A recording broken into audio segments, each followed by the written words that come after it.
امبارح ما كانتش عزومة سحور عادية، كان فيها ناس كتير أنا بحبهم وكلهم أصحاب ما تقابلوش من كتير. كلام جه على لسان نجم الجيل تامر حسني بمناسبة السحور اللي عمله لمجموعة من أصحابه المقربين جدا من جوه الوسط الفني وكمان من براه، وده بمناسبة النجاح الكبير اللي حققته طليقته بسمة بوسيل وفي تتر أغنية مسلسل نعمة الأفوكاتو. والمفاجأة الكبيرة قوي إن بسمة بوسيل طليقة تامر حسني كانت موجودة وحاضرة خلال السحور، ويا ريت كل اتنين انفصلوا عن بعض يبقوا بالرقي ده.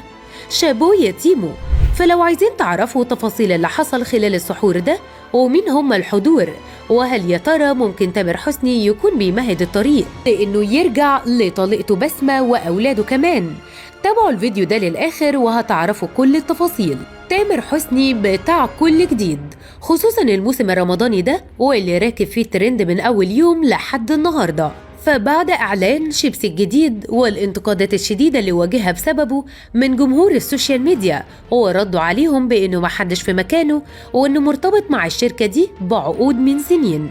جه امبارح عشان يفجر قنبلة جديدة ويظهر بقى مع طليقته بسمة بوسيل في السحور اللي كان عامله مخصوص عشان خاطر عيونها. تيمو احتفل بالنجاح المميز اللي عملته بسمة بوسيل في تتر مسلسل نعمة الأفوكاتو، والأغنية اللي عجبت الجمهور جدا واللي بتعتبر الأولى من نوعها الموسم الرمضاني ده. فنشر الفنان مقطع فيديو سهر فيه من خلاله وهو عازم أصحابه من داخل وخارج الوسط الفني على السحور. الفيديو كان جميل جدا وفيه كمان روح إيجابية ومرحة وجميلة، وعجب كل المتفاعلين من جمهور نجم الجيل على صفحته الشخصية، خصوصا إنه نزل معاه بوست كاتب عليه: امبارح ما كانتش عزومة سحور عادية، كان فيها ناس كتير أنا بحبهم، كلهم أصحاب ما تقابلوش من كتير.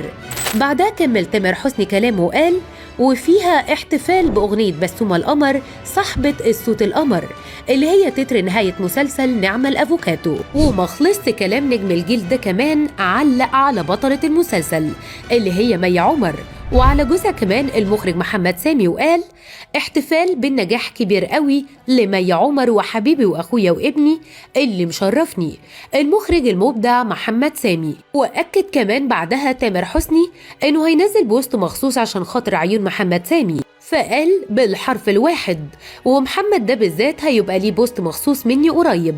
تامر حسني ما فوتش الفرصة وجاب سيرة فيلمه الجديد عشان يمهد لجمهوره حدوتة، فقال عنه: وكمان احتفالي ببدء فيلم القادم إن شاء الله واسمه ريستارت مع الفنانة الجميلة هنا الزاهد والمؤلف الرائع أيمن بهجت قمر وكمان المخرجة الكبيرة سارة وفيق.